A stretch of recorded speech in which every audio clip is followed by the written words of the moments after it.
I'm Rachel Kingsley, the youngest daughter of the Kingsley family. The name behind Kingsley Estate Vineyards, one of the oldest winery, and this was the Christmas Eve I already knew. I'd be forgotten all over again. The living room shimmered softly under the golden glow of the Christmas tree. The lights twinkled like they always did, wrapping the room in that familiar staged holiday warmth. The air smelled like gingerbread and cinnamon, the same scent my mom had filled this house with every December since I was little. Everywhere I looked, I saw the same old ornaments, glass baubles, faded tinsel, tiny wooden angels. Decorations that had watched my life quietly unfold in the background, while the spotlight always belonged to someone else. Outside, the snow drifted gently against the windows, but the real cold. It wasn't the winter air, it was the knot in my chest. I already knew how this night would go. I could have written the script myself. Same scene, different year. I sat there right on the edge of the couch, fingers digging into my palms, watching it play out. There she was, my mother standing in the center of the room like she was hosting a royal ceremony. Wrapped in a bright red robe, holding a small golden box tied with a perfect white bow. It looked like something straight out of a luxury catalog. Dad sat next to her, sipping his tea, wearing that quiet, satisfied smile that I knew all too well. And in the middle of it all, like always, sat my sister Claire. Claire the star, Claire the golden child. She looked picture perfect as usual. Blonde hair cascading in soft waves, red nails tracing the rim of her hot chocolate like she'd rehearsed it 100 times. Her smile practiced to perfection. She already knew the best gift in the room was hers. It always was. Mom stepped forward, practically trembling with excitement as she placed the box in Claire's hands. "We've been planning this for so long, sweetheart," she whispered, eyes glowing with pride. "You deserve it." Claire leaned in, peeling back the wrapping paper painfully slow, like she wanted every second of attention to stretch just a little longer. I already knew what was inside. It was never going to be just a sweater or a scented candle. And I was right. Inside was a silver key resting on black velvet, shining like a diamond. Claire gasped, loud, dramatic, as if she'd just been handed the moon itself. "Oh my God, I can't believe it." She breathed, her voice smooth and polished like some actress in a perfume commercial. Mom placed her hand on Claire's shoulder, her face beaming so bright I thought it might light up the whole damn house. "It's the key to your new apartment, darling, a place all your own." When Mom said, "a place of your own just for you," the whole room erupted like they'd just witnessed history. Everyone clapped. Dad leaned back, nodding proudly, that quiet smirk never leaving his face. Claire jumped into their arms, laughing breathlessly, spilling, thank you," like she was the star of some feel-good holiday movie. She held up that silver key like it was a royal crown, like she'd just won the world. And somehow, all that light, all that warmth, it made the rest of us disappear. It made me disappear. I sat frozen on the couch, my hands clutching a plain white envelope in my lap. No gold paper, no shiny bow, no announcement. Dad had handed it to me earlier like an afterthought. A quiet, "Oh, here, this is for you," before turning right back to Claire, right back to the real celebration. No one waited for me to open it. No one cared. I ran my fingers along the edge, feeling how thin it was.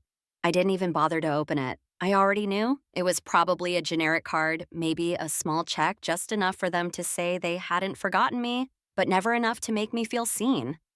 Across the room, Claire held up that damn key again, her grin stretching from ear to ear. She looked like she owned the whole world.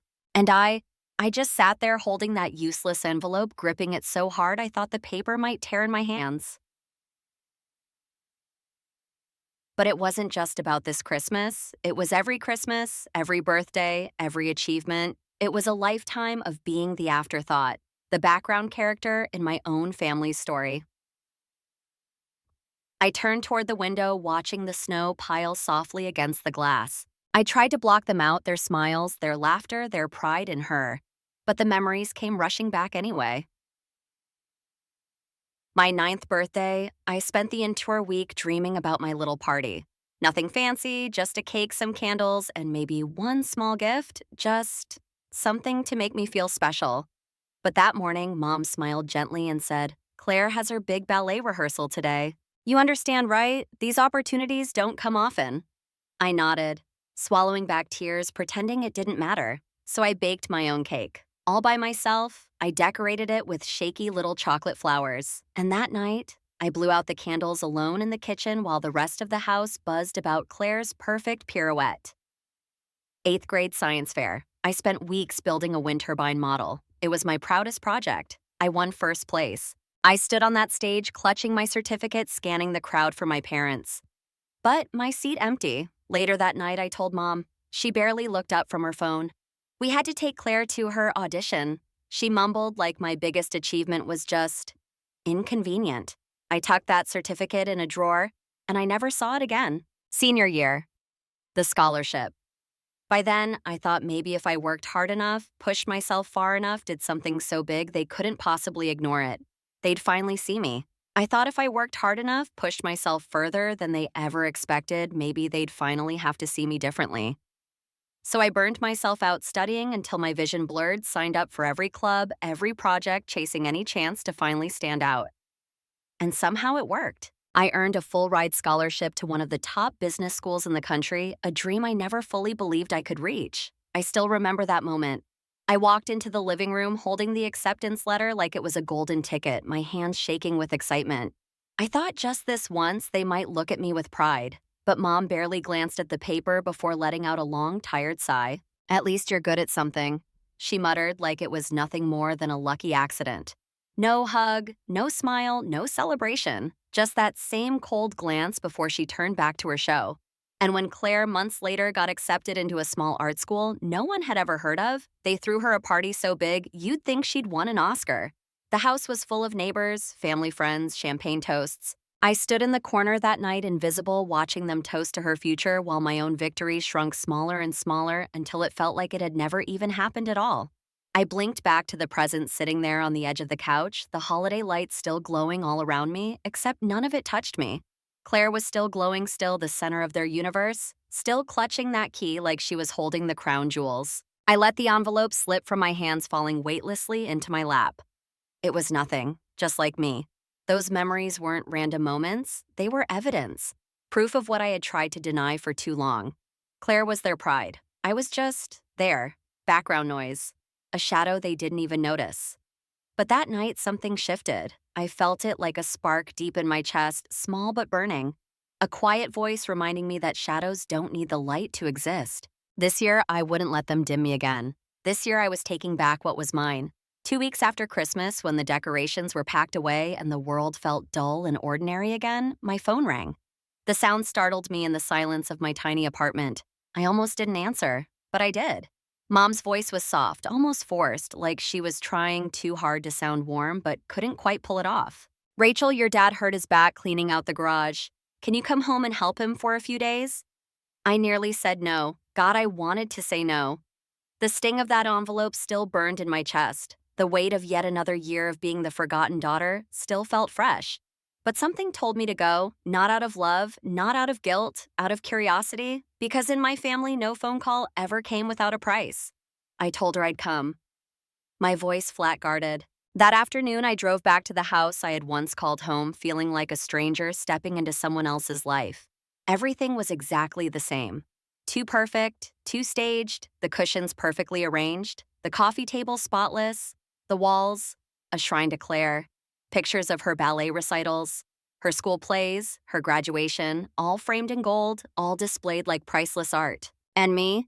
One tiny photo shoved onto the bottom shelf behind a stack of magazines, like even the frame itself was embarrassed to be seen. That photo was from my college graduation, the moment they barely acknowledged, the moment they had already forgotten.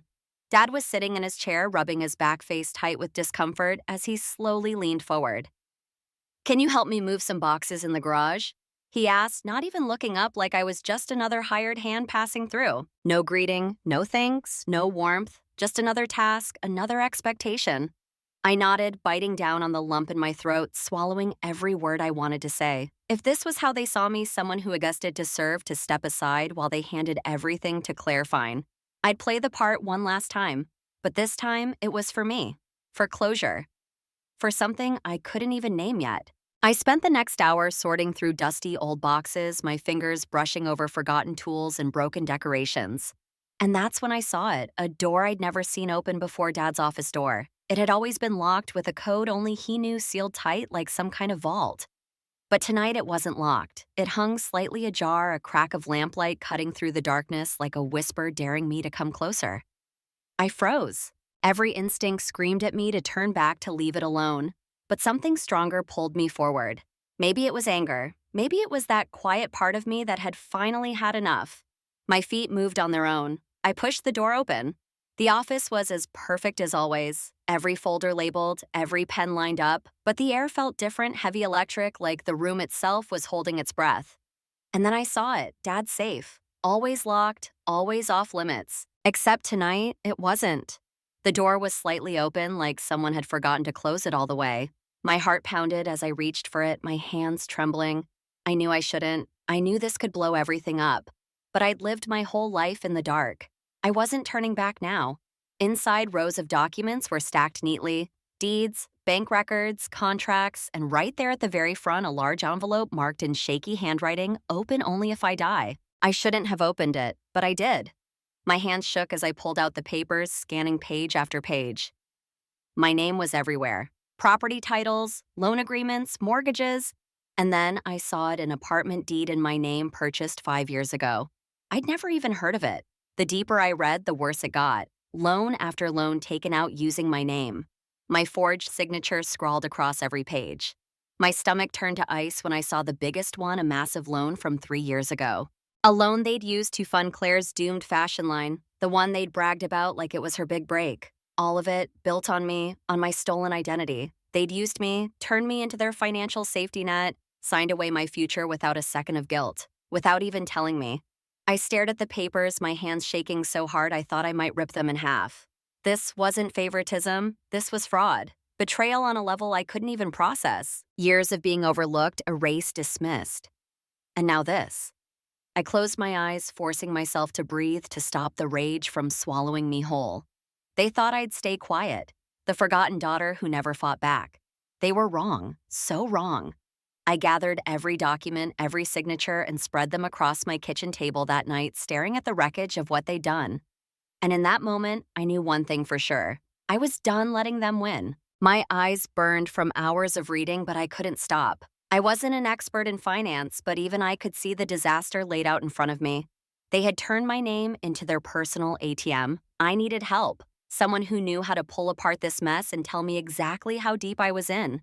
Someone who could help me fight back. The next morning, I called Ethan, a financial lawyer I'd worked with a few years ago on a small case. Someone I actually trusted. His voice came through the phone, steady and professional, like a lifeline in the middle of my unraveling life. "Rachel, long time no talk. What's going on?" I swallowed hard. "I need your help," I said, trying to sound steady, even though my chest felt like it was caving in. "It's big, Ethan. Really big." I sent him the documents and drove to his office that same afternoon. My heart pounded the entire way there. When I arrived, he didn't waste time. He pushed the papers back toward me, his expression grim. "Rachel," he said slowly, "this isn't just financial misuse. This is fraud, clear as day. You could press charges, and honestly, you'd win." The word fraud hit me like a punch to the gut, the reality of it settling in like ice in my veins. I shook my head. "I don't want that." "Not yet," I whispered. "I need to know how deep this goes, what they did with the money, what they risked, what they still owe. I need a plan. Something I can control."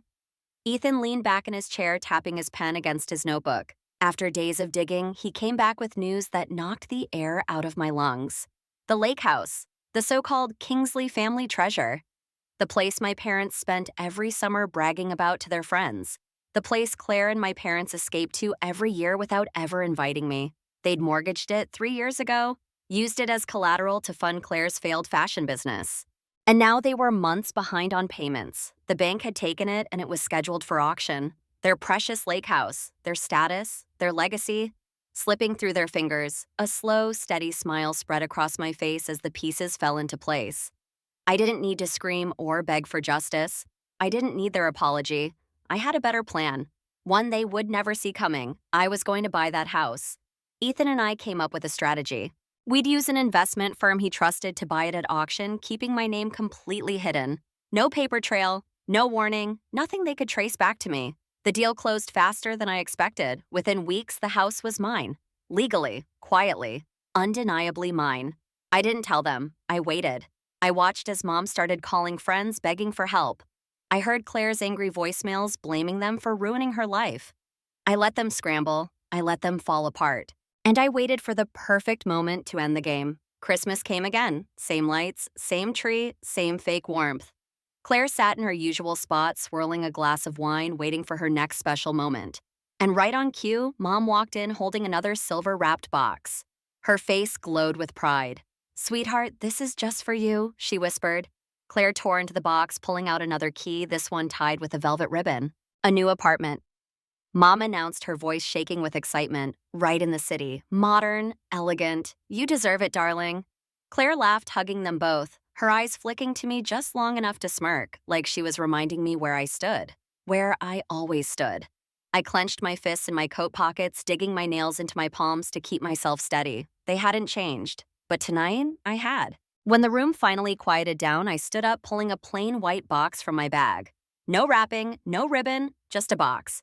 Heavy with the truth they never saw coming. "I have a gift too," I said, my voice slicing through the air like a knife. Dad frowned as I handed him the box. He opened it slowly, pulling out an envelope with my lawyer's logo printed in gold. 3 seconds, that's all it took. Mom gasped, her hand flying to her mouth. Claire leaned forward, eyes narrowing as she tried to read the bold letters on the page. The room fell dead silent. Dad's face turned pale as he clutched the papers, his hands shaking. "The lake house, gone, to me. This can't be right," Dad stammered, gripping the documents like they might rewrite themselves if he just held them tight enough. I sat down, crossing my legs, looking him dead in the eye. "It's completely legal," I said calmly. "You couldn't pay the debt. The bank took the house, and I bought it through a third party. It's done." Claire's face twisted, her voice rising to a sharp, panicked pitch. "No way! That house belongs to this family. You can't just take it, Rachel." I didn't blink. I didn't flinch. I leaned forward, my voice like steel. "It's not this family's, Claire," I said, each word steady, final. "It's mine." "It's not this family's anymore, Claire," I said, locking eyes with her as every word sliced through the air. "It's mine, and it's been mine for weeks." Mom's voice cracked as she wrung her hands, her eyes darting around like she was searching for a way to stop the walls from caving in. "We can work this out, Rachel," she whispered, her voice shaking desperate. "We can find a way to keep the house, to make this right, please." I tilted my head slightly, a cold smile pulling at the corner of my mouth. My heart hardened like stone. "No," I said quietly but firmly. "There's nothing to work out, Mom. Not this time." Dad's palm slammed against the table, the sound cracking through the room like a gunshot. His face was twisted in fury, his voice trembling as he leaned toward me. "Do you even know what you're doing?" he hissed. "That house is part of our family, our legacy." I stood my ground, my voice sharpening like a blade honed over a lifetime of being silenced. "Family," I scoffed, my words cutting deeper with every breath. "You mean the family that forged my signature, that used my name to take out loans to cover Claire's failures? The family that treated me like I was nothing? Like I only existed to fix your messes?" The room froze. The weight of the truth settled thick in the air. Mom went pale, her hands trembling at her sides. Claire's mouth hung open, her confidence cracking for the first time in her life. Dad leaned back slightly like the fight had been knocked out of him. His voice dropped low, dark, and threatening. "If you walk out of here with that house, you're no longer part of this family. You'll be nothing to us." I reached for my coat, pulling it over my shoulders slowly, deliberately. My heart pounded, but I didn't hesitate. I walked to the door, placed my hand on the knob, and turned back one last time. I looked at them, at Mom's tear-filled eyes, at Claire's stunned face, at Dad's clenched jaw, trying to mask his fear. "Fine," I whispered, steady and final. "Because I never really belonged to this family anyway. I've been on the outside my whole life, and I'm done pretending otherwise." I pulled the door shut behind me.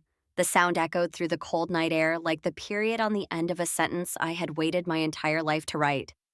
Outside, I took a deep breath, the freezing air filling my lungs like I was breathing for the first time in years. For the first time, I felt weightless, unburdened, free. The days that followed were relentless. My phone buzzed nonstop calls, voicemails, messages. Mom's voice cracked with every word she left on my voicemail. "Rachel, you know we have nowhere else to go if we lose the lake house. This isn't just property. It's our family's history, our memories. Please think it over. I'm begging you, sweetheart." Dad's texts were colder, sharper, loaded with fury. "You can't do this to your own family. You're making a mistake, Rachel. You'll regret it." And Claire's messages were venom. "Who do you think you are? You've destroyed this family. Give the house back. Our parents built this life. You have no right to take it." When the threats didn't work, they switched to begging. Their messages softened, became pitiful, but I never answered. I didn't need to. Their words had no power over me anymore. Weeks later, I heard the whispers through mutual friends. Their carefully built world was falling apart piece by piece. Without the lake house, the bank tightened its grip. The debt came crashing down. The facade collapsed. Mom started selling off her jewelry, her precious heirlooms, things she used to show off with so much pride. One by one, gone. Dad, the man who once ruled our family with cold control, was out looking for work. In his 60s. His pride, his legacy, shattered. And Claire. She couldn't handle the reality. She begged them to fix it, to save her, to bring it all back. But they couldn't. There was nothing left to save. I could picture Claire frantic and spiraling, calling every connection she had, desperately trying to salvage the life she thought she was entitled to. I imagined her pacing around her overpriced apartment, watching her perfect world collapse, realizing for the first time that no one was coming to save her. Their whole life built on lies on my stolen name was falling apart right in front of them, and me, I felt nothing, no guilt, no revenge-fueled satisfaction, just a strange, steady calm I'd never known before. I was back at the lake house, turning it into something that finally felt like mine. Piece by piece, I reclaimed every inch of that place. The first thing I did was tear down all of Claire's photos, the ones in those tacky gold frames they'd plastered all over the walls.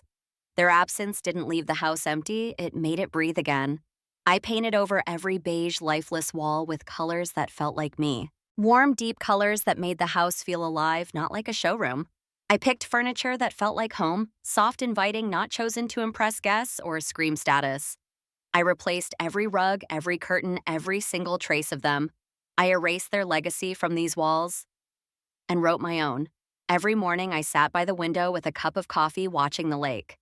The water was perfectly still, like glass reflecting the sky. And for the first time, I felt like that reflection was staring back at me, calm, steady, whole.